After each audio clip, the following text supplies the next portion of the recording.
Guys, look, a book haul. Great intro, right? I know, yeah. It's pretty good. So basically in this video, I'll just be reviewing Warm Bodies by Issac Marion. And I said I was going to do this next, I believe, and so I am. Right here. And I'm going to read you the back. R is having a no-life crisis. He is a zombie.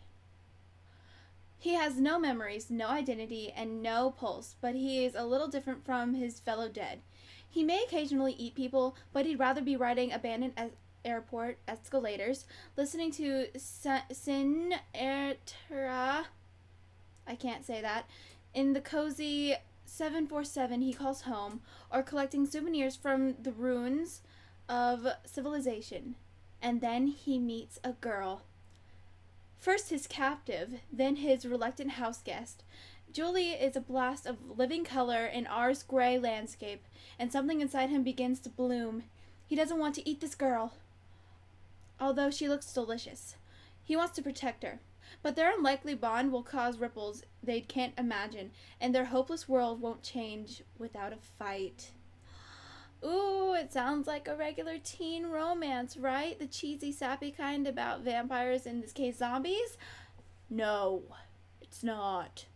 It's not. First of all, Warm Bodies is told from the perspective of R, this beautiful man right here, who is a zombie. He doesn't know how old he is. He doesn't really know his name. All he knows is that it started with an R. And he has a best friend whose name is M, which some people don't even remember the first letter of their name, so they're pretty lucky to have that memory. And in the book, he's not actually wearing this outfit. In the book, he is wearing I think a suit and tie with a red tie, but I guess for the movie purposes, they put him in a hoodie. I don't know, whatever. It's just an outfit. And then glare. Okay. And then he goes on a hunting spree with his friend M and a couple other people, and they find this group of people going out, and they eat the people. Except when R sees this girl, he is automatically overwhelmed with, like, I have to save her. This girl, keep her safe. That's a big theme. Keep her safe. And so he goes and he takes her to the airport back with him and saves her from being eaten by the other zombies. And I'm not sure if this is before or after he eats this girl's boyfriend. The guy's name is Perry, and when a zombie eats the person's brain, they live their life for them. Like, they see what the other person saw. They get to live those memories, and that's basically how these zombies live, through eating people's brains, basically. They don't have any other memories before they were zombies, so they live through these people who were living before they ate them. And so he gets to see all these memories of Julie and this guy Perry and everything that they've done from their first time. Yeah, to when they first met, to when Perry was a little boy, and basically that's a big thing in the story, because I think it's one of the reasons that he falls for Julie. And when Julie starts interacting with these zombies, the zombies start changing, and R starts changing, and then he starts infecting the others with this change, and it's like he's becoming more alive through the book. And so throughout this book, you see him becoming more human, using more syllables, which, like, he gets up to like 9 or something before stuff happens. And then you see the other zombies, some of them, transform and get better, basically.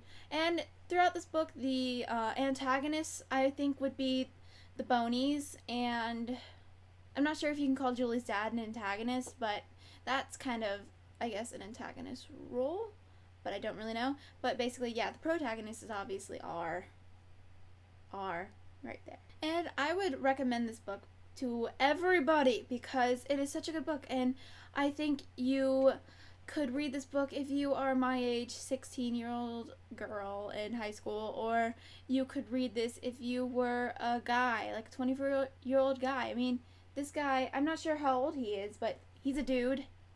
Let's see, he was born in 1981, so you do the math.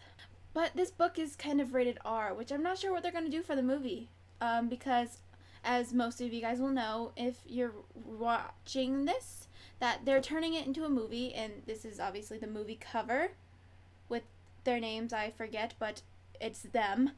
And I'm not sure how they're going to do this with the movie because there's a lot of swearing, like the F-bombs, and you can't say more than one F-bomb without making it an R movie, and then there's some nudity, and it's zombie nudity, but it's nudity, and it's pretty gross descriptions, and it's pretty gruesome. I'm really looking forward to seeing what they do with it, and I'm so excited to see it. It comes out tomorrow. Yeah, tomorrow. No, it comes out in 2 days. 2 days. I'm so excited.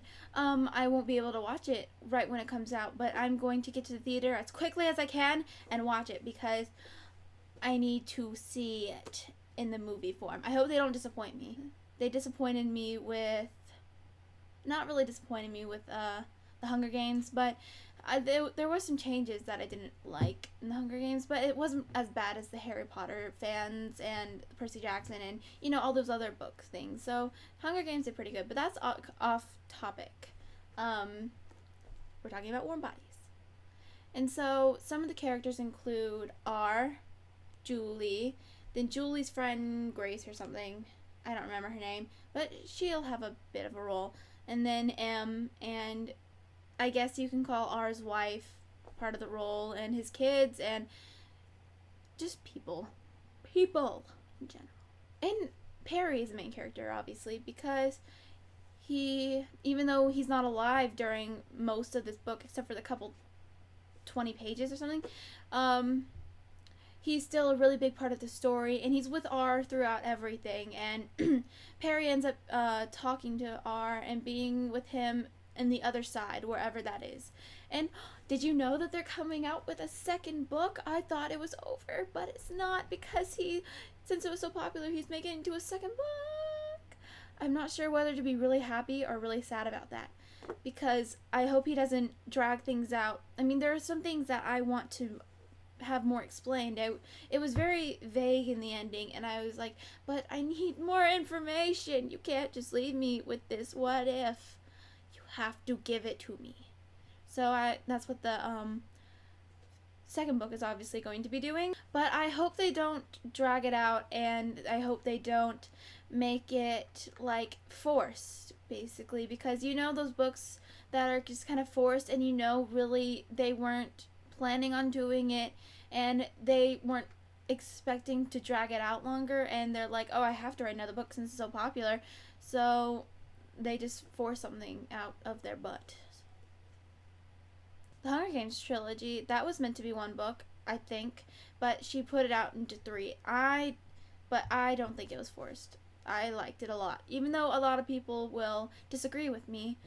I really liked what they did with the second and third books, and I liked the outcome. So basically that's it. Thank you guys for watching, and I hope you enjoyed this little review. I think I'm getting a little better at this. I hope I didn't turn you away from the book. I mean, if I can make the person want to look into this book more at least, then that's a plus. And as usual, links in the description box, and I hope you have a wonderful day, and I will talk to you later. Bye!